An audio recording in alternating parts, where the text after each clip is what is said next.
काय। भव सागर को तरण में करो हमारी सहाय।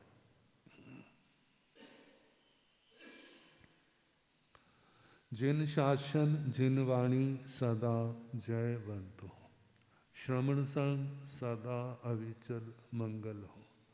मुक्ति को प्राप्त श्रमण भगवान महावीर स्वामी उनकी परम पावन कल्याणी भागवती वाणी वाचक प्रमुख श्री इंदर भूति गौतम आदि गणधर भगवंत योग प्रधानाचार्य परम पूज्य श्री सुधर्मा स्वामी जी महाराज उनकी परम पावन पाठ परंपरा वर्तमान आचार्य ध्यान योगी परम पूज्य श्री शिव मुनि जी महाराज एवं गुरुजन सबके पावन चरण सरोजों में मेरा अनंत अनंत बार वंदना नमस्कार।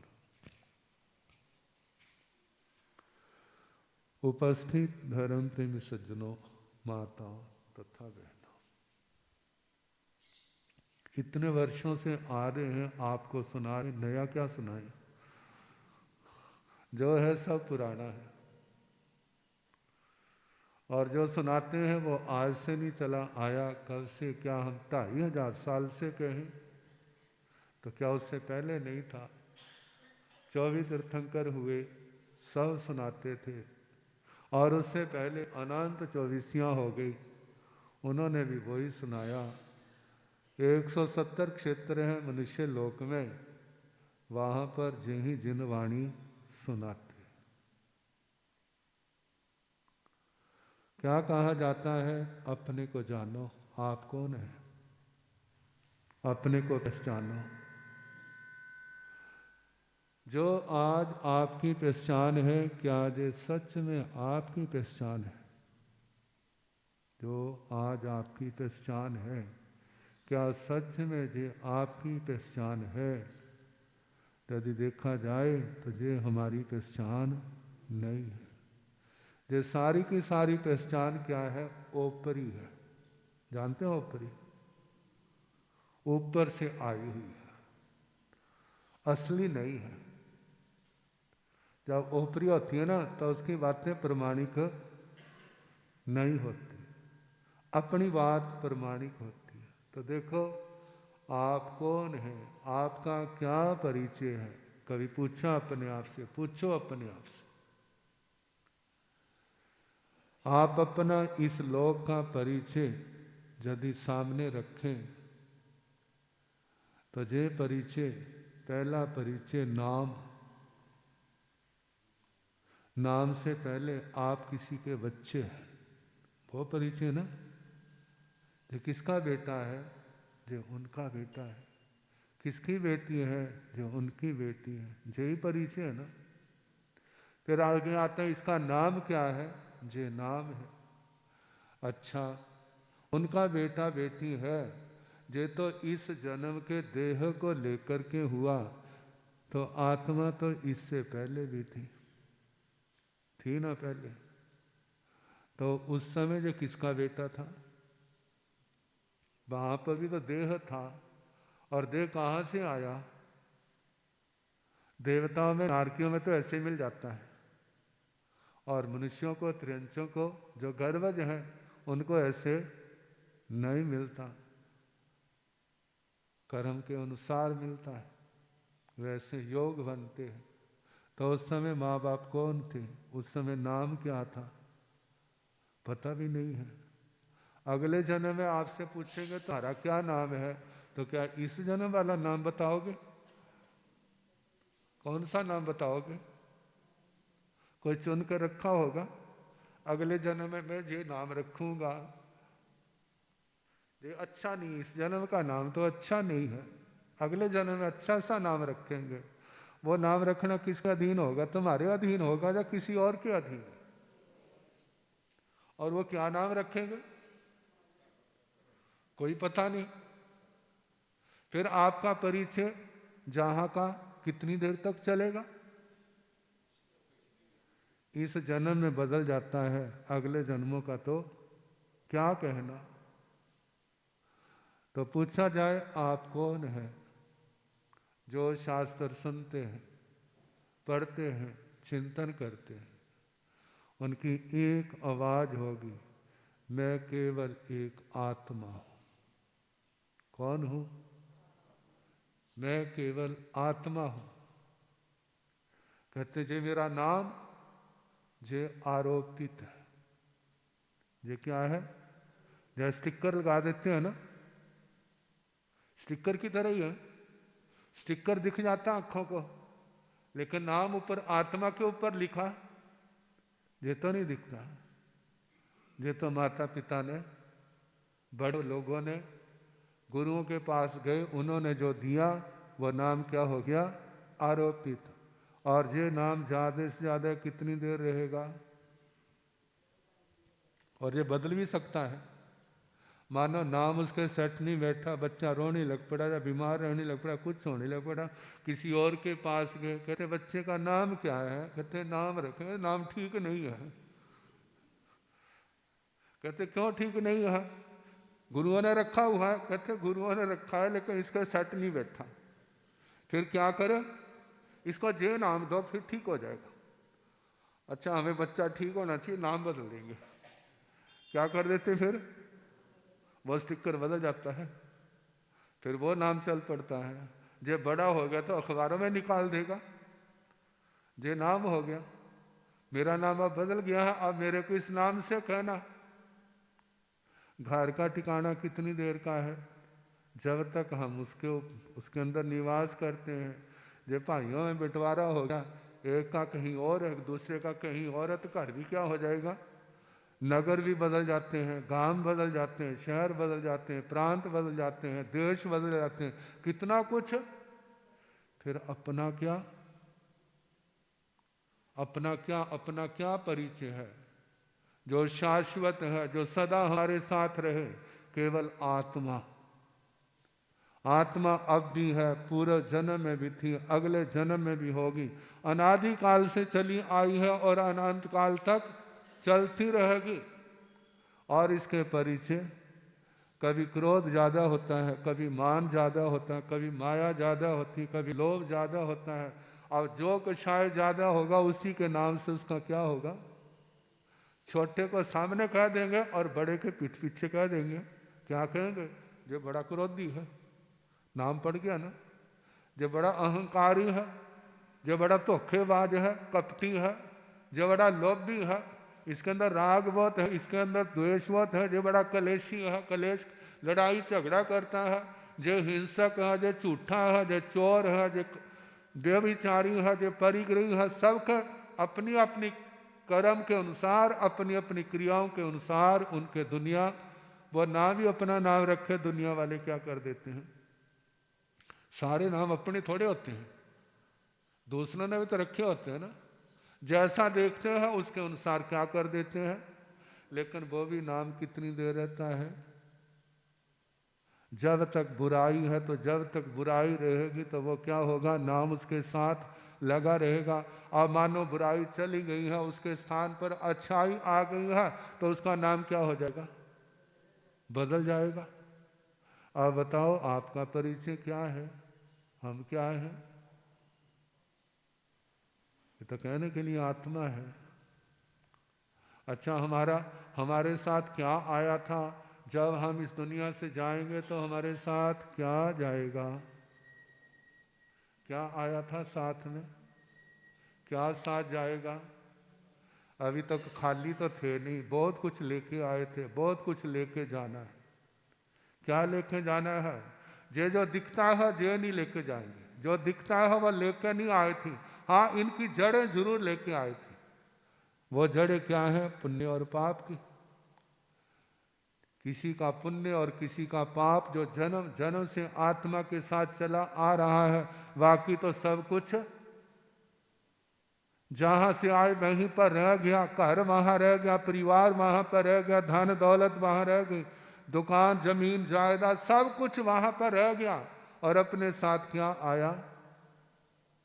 केवल व्यक्ति के द्वारा अपनी प्रेरणा से या दूसरे की प्रेरणा से किया गया पुण्य और पाप, किया गया धर्म, किया गया अधर्म, जो केवल साथ है और कुछ भी साथ नहीं है। जिसका पुण्य उदय है उसका तो वेलकम होता है, जिसका पुण्य उदय नहीं है, पाप उदय है, तो उसको देख करके आने जिनके पास जाते हैं वो भी नाक मुँह सिकोड़ देते हैं, कहाँ से मुसीबत आ गई हमारे सिर के ऊपर। जो देने वाला नहीं है, जो क्या है, छीनने वाला है। तो छीनने वाला अच्छा, चाहे कोई भी हो, छीनने वाला अच्छा नहीं लगता, देने वाला क्या लगता है, देने वाला सबको अच्छा लगता है। और पुण्य के साथ जाते हैं, पुण्य की प्रधानता है तो उसका स्वागत होगा। और जिसके पास पुण्य नहीं है, पाप है, हो सकता है उसको जन्म ही ना लेने दें, जन्म से पहले क्या कर दें, उसको विदा कर दें। तो दुनिया के अंदर खेल किसका है, पुण्य और पाप का, पुण्य और पाप का।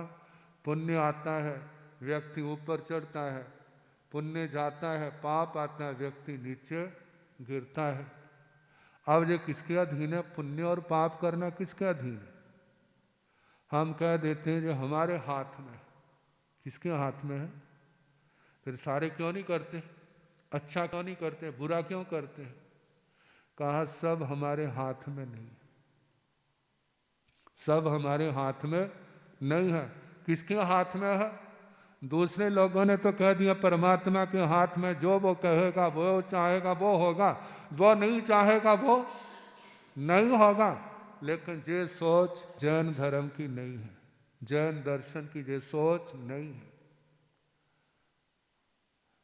कहते जो चाहेगा, पहले तुम जो चाहोगे वो करोगे, वो आपको भोगना पड़ेगा।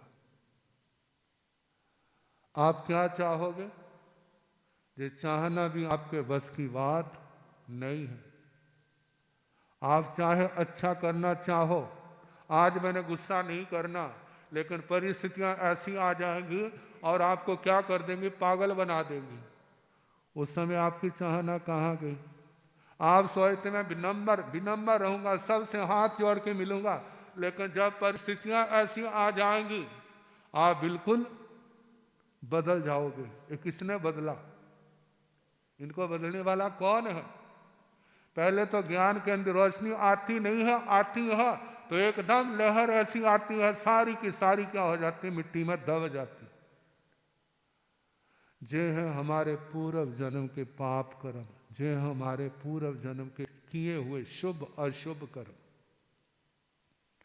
जब पाप कर्म की आंधी आती है तो अक्खां क्या हो जाती हैं, अंधी बन जाती, विवेक की आंखें बंद हो जाती हैं। क्योंकि पाप ने तो अच्छा थोड़ा करना है, उसने तो बुरा ही करना है, और वो पाप आप इस आत्मा का ही किया होगा, दूसरे का नहीं किया होगा।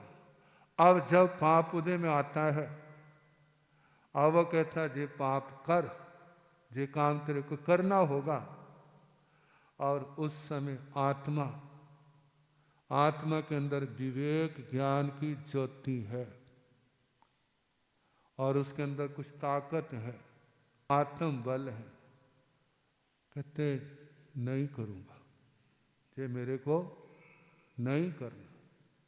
पूर्व के पाप कर्म से अशुभ इच्छा पैदा हुई, जो करना है, लेकिन आत्मा के अंदर गुरुओं की संगति में रहा, भगवान की वाणी सुनी, जो अच्छे लोगों की संगति में रहा, उनसे सुना कि जो अच्छे काम नहीं होते नहीं करने चाहिए।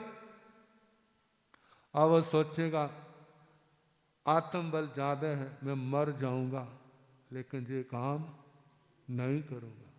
और पूर्व जन्म का कर्म जो है ऐसी परिस्थितियां पैदा कर देगा, वो उसको जकड़ने का प्रयास, तेरे को करना होगा, करना होगा, करना होगा।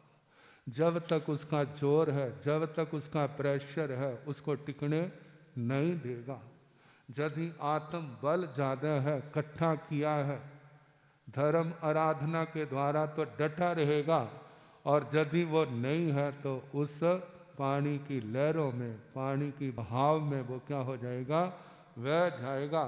फिर वो कहाँ जाएगा? वो थोड़ा जाएगा, फिर तो पानी की लहर जहाँ ले जाएगी वहाँ पर उसको जाना पड़ेगा। ऐसा ही जब पाप कर्म इतना उग्र हो जाता है, व्यक्ति उसका सामना नहीं कर सकता है, तो फिर व्यक्ति के हाथ में नहीं रहता, जैसे पाप चलाते हैं वैसा चलता, चलता रहा।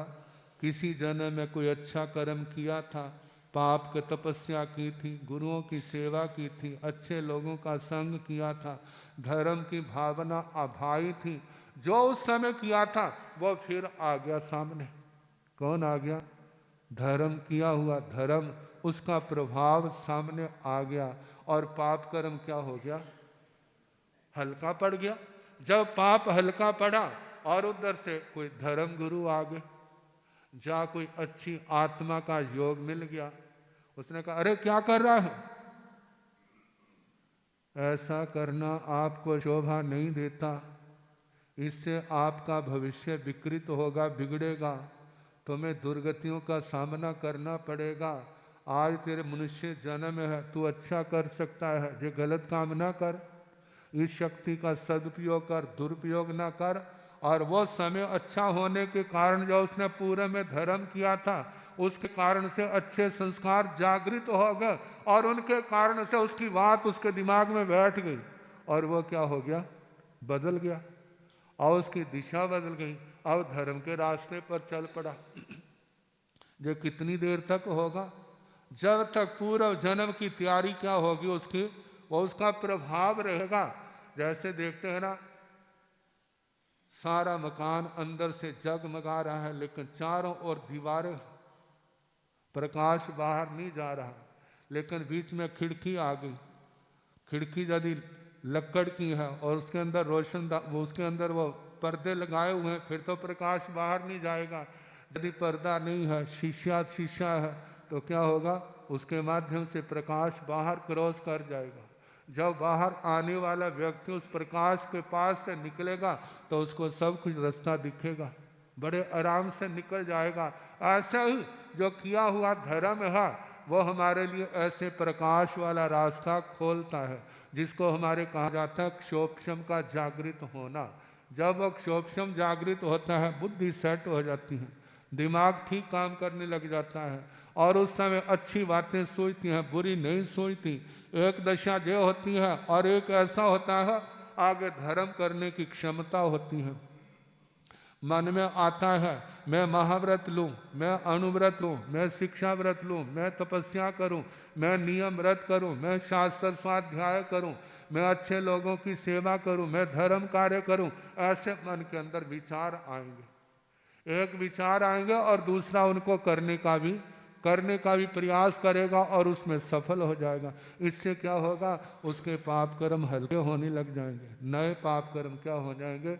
रुकने लग जाएंगे। जब नए रुकेंगे, पुराने टूटेंगे, तो अगला रास्ता उसका क्या होगा? अगला साफ होगा। अब जो धर्म पक्ष बढ़ता जाएगा तो फिर उसके बाद उसका विवेक बलवान होगा, आत्मा की सूझबूझ बलवान होगी और कुबुद्धि जो है वो नष्ट हो, वो कमजोर होगी।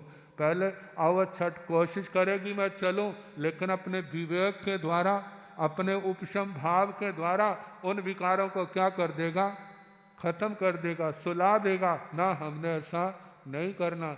जब किसी की नहीं ना सुनते तो पहले तो जोर शोर से बोलता है, जब नहीं सुनते हैं वो चुप करके बैठ जाता है। ऐसे कुबुद्धि भी क्या हो जाती है? बैठ जा, कहते कोई बात नहीं, इंतजार करती हूँ, जब मेरा समय आएगा ना फिर मैं रंग दिखाऊंगी। अब जब तक उस धर्म साधना का प्रभाव रहेगा, धर्म ध्यान में ठीक चलता रहेगा, लेकिन जब वो प्रभाव कम हो जाएगा फिर वो कुबुद्धि क्या हो जाएगी। इसलिए कहा जाता है जिस समय आपको मिला है, कौन समय? जिस समय आपको मिला है, भगवान कहते हैं जब तक बुढ़ापा नहीं आता, जब तक व्याधि नहीं आती, जब तक इंद्रियां क्षीण नहीं होती, भाई तब तक धर्म कर लो। यदि इनमें से एक भी आ गया और तो कुछ नहीं, ना खाना छूटेगा, ना पीना छूटेगा, ना सोना छूटेगा, ना मिलना जुलना छूटेगा। किसके ऊपर मार पड़ेगी? धर्म के ऊपर। क्या छूटेगा? रात का जो व्यवहार किया है वो टूट जाएगा और नियम पचखान किए हैं वो टूट जाएंगे। तो इसलिए जब तक ये नहीं आते, ज़्यादा से ज़्यादा धर्म की पूंजी कमा लो और ये धर्म की पूंजी आपको इस संसार दल दल में धर्म के क्षेत्र के अंदर खड़ा रखेगी, गिरे हुए को उठाएगी, सन्मार्ग दिखाएगी, अच्छे स्थान पर पहुंचाने में सहयोगी बनेगी। की होगी तो आपकी सहयोगी होगी, यदि किया नहीं है तो कौन, फिर कौन साथी बने? कोई नहीं बनेगा। बस मौका है, ज़्यादा से ज़्यादा लाभ ले। समय हो गया, बाकी कल जैसे समय होगा।